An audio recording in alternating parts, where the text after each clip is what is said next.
Iran মধ্যপ্রাচ্যের একটি শক্তিশালী মুসলিম দেশ। প্রাকৃতিক সম্পদে দেশটি যেমন সমৃদ্ধ, তেমনি সামরিক দিক দিয়েও বেশ স্বয়ংসম্পূর্ণ। বছরের পর বছর নানা অর্থনৈতিক নিষেধাজ্ঞায় জর্জরিত থাকলেও বর্তমানে দেশটির সামরিক শক্তি পশ্চিমা দেশগুলোর মাথাব্যথার কারণ। গ্লোবাল ফায়ার পাওয়ার র্যাঙ্কিংয়ে সামরিক সক্ষমতার দিক দিয়ে ইরানের অবস্থান 14তম, যেখানে পারমাণবিক অস্ত্র সমৃদ্ধ ইসরায়েলের অবস্থান 17তম। বিশ্বপ্রান্তরের আজকের ভিডিওতে আমরা ইরানের সামরিক শক্তি সম্পর্কে নানা জানা অজানা তথ্যই জানব।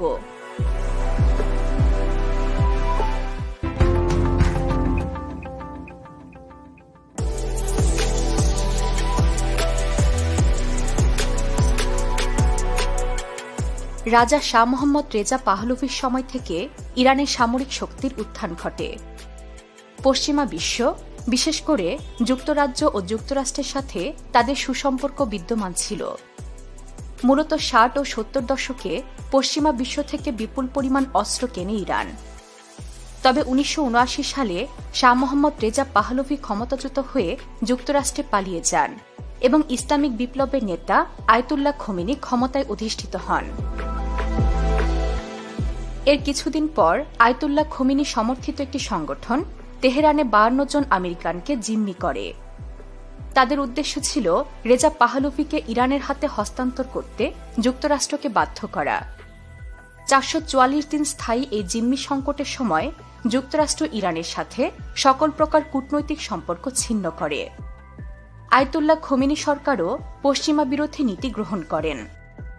ফলশ্রুতিতে ইরানের সাথে উত্তর কোরিয়া, চীন ও সোভিয়েত ইউনিয়নের মধ্যে সুসম্পর্ক গড়ে ওঠে। এর মধ্যে 1980 সালে ইরাক আক্রমণ করে বসে ইরানকে। প্রায় 1 দশক জুড়ে চলা এই যুদ্ধে রেজা পাহলভির আমলে কেনা অস্ত্রগুলোই ব্যবহার করে ইরান।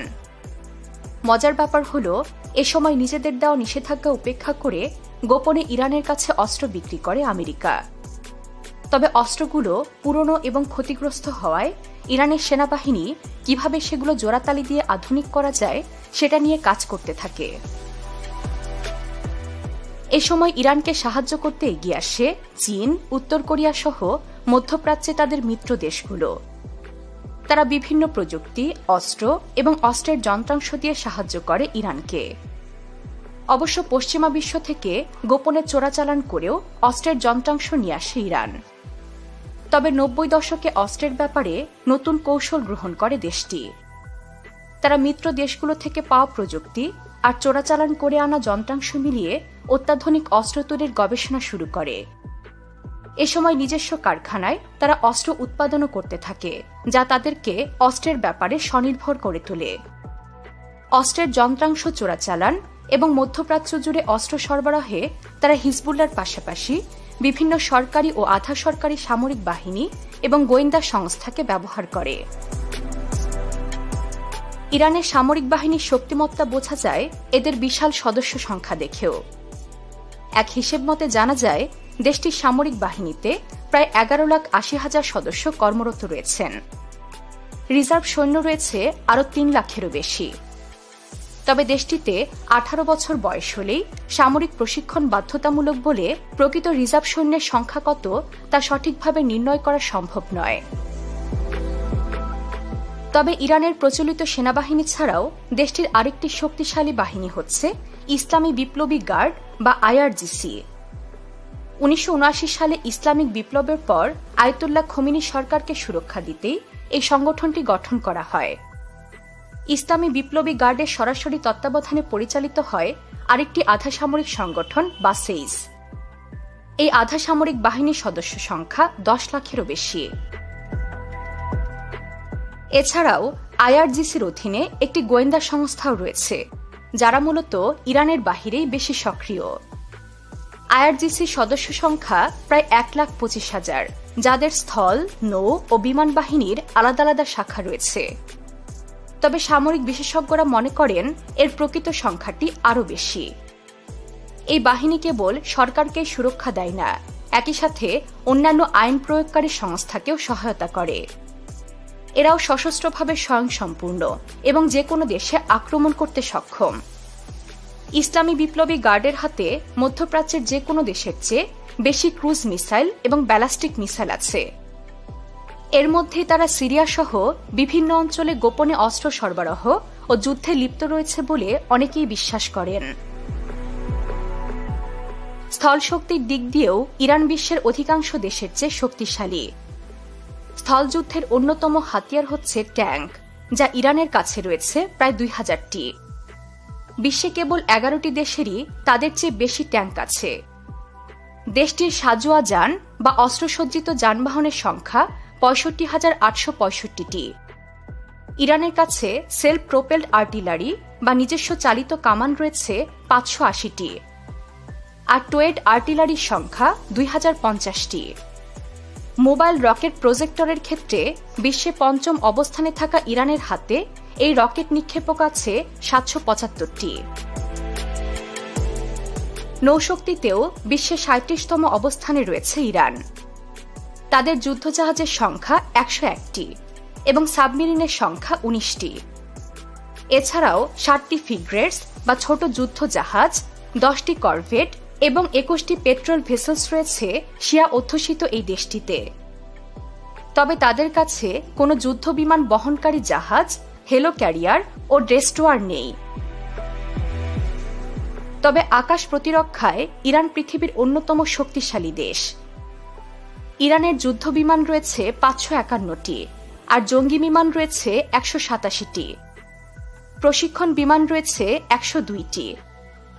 সামরিক পরিবহন বিমান 86টি, হেলিকপ্টার 129টি এবং অ্যাটাক হেলিকপ্টার রয়েছে 13টি। এছাড়াও 319টি এয়ারপোর্ট রয়েছে ইরানে। তবে আধুনিক বিশ্বের সবচেয়ে প্রাণঘাতী এবং ভয়ঙ্কর অস্ত্র পারমাণবিক বোমা নেই দেশটির কাছে। দীর্ঘদিন ধরেই তারা বিভিন্ন পারমাণবিক প্রকল্প চালু করলেও চূড়ান্ত সাফল্যে পৌঁছাতে পারেনি এখনো। এর পেছনে বড় কারণ পশ্চিমা বিশ্বের বাধা। বিশেষ করে ইসরায়েল একের পর এক গুপ্ত হত্যার মাধ্যমে ইরানের গুরুত্বপূর্ণ বিজ্ঞানীদের হত্যা করেছে। অবশ্য ইরান সবসময় দাবি করেছে পারমাণবিক বোমা নয়, তাদের লক্ষ্য পরমাণু শক্তি ব্যবহার করে তারা বিদ্যুৎ উৎপাদন করতে চায়। অবশ্য বিভিন্ন অস্ত্র বিশেষজ্ঞদের ধারণা মধ্যপ্রাচ্যে ব্যালাস্টিক মিসাইল এবং ড্রোনের সবচেয়ে বড় মজুদ রয়েছে ইরানে। তাদের হাতে রয়েছে এমন সব মিসাইল যা 2000 কিলোমিটার দূরের লক্ষ্যবস্তুতে আঘাত করতে পারে। এমনকি তাদের মিসাইল ইসরায়েল পেরিয়ে মিশরেও পৌঁছাতে সক্ষম। তাদের সেজিল নামের মিসাইলটি প্রতি ঘন্টায় 10,500 মাইল গতিবেগে ছুটতে পারে।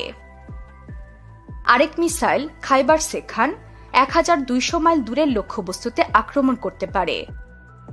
আর হজ কাশেম মিসাইলটি 470 মাইল দূরের লক্ষ্যতে আঘাত হানতে সক্ষম। তবে কেবল মিসাইল তৈরি করেই ক্ষান্ত দেয়নি ইরান। তারা মুহাজের 10 নামে একটি ড্রোন তৈরি করেছে, যা প্রায় 1250 মাইল পর্যন্ত উঠতে পারে। ইরানের দাবি এই ড্রোন একটানা 24 ঘন্টা পর্যন্ত উঠতে সক্ষম। এছাড়াও হাইপারসনিক ব্যালাস্টিক ক্ষেপণাস্ত্র তৈরির কথাও জানিয়েছে তারা, যা শব্দের গতির চেয়ে 5 গুণ দ্রুত ছুটতে পারে। চীন, রাশিয়া ও উত্তর কোরিয়ার দেওয়া নকশা ও প্রযুক্তির উপরে নির্ভর করে নির্মিত এই ক্ষেপণাস্ত্রটিকে আটকানো অত্যন্ত কঠিন। প্রশ্ন আসতে পারে, পশ্চিমা বিশ্বের এত নিষেধাজ্ঞা ও অর্থনৈতিক সংকট সত্ত্বেও ইরান এত সামরিক সক্ষমতা অর্জন করল কিভাবে? মনে রাখতে হবে, দেশটি গ্যাস ও তেলের মতো প্রাকৃতিক সম্পদে পরিপূর্ণ। বিশ্বের প্রায় 10% প্রাকৃতিক সম্পদ তাদের দেশে আছে বলে মনে করা হয়। প্রতিদিন প্রায় 35 লাখ ব্যারেল তেল উত্তোলন করে ইরান এবং তাদের রিজার্ভে রয়েছে 21,000 কোটি ব্যারেল তেল। ইরান বিশ্বের প্রায় সকল প্রভাবশালী দেশেই তেল সরবরাহ করে। এমনকি শত শত নিষেধাজ্ঞা দেওয়া আমেরিকাও গোপনে তাদের কাছ থেকে তেল কিনে থাকে। এছাড়াও কয়লা উত্তোলনের দিক দিয়েও ইরানের অবস্থান বিশ্বে 43তম, আর প্রাকৃতিক গ্যাস উৎপাদনে তৃতীয়।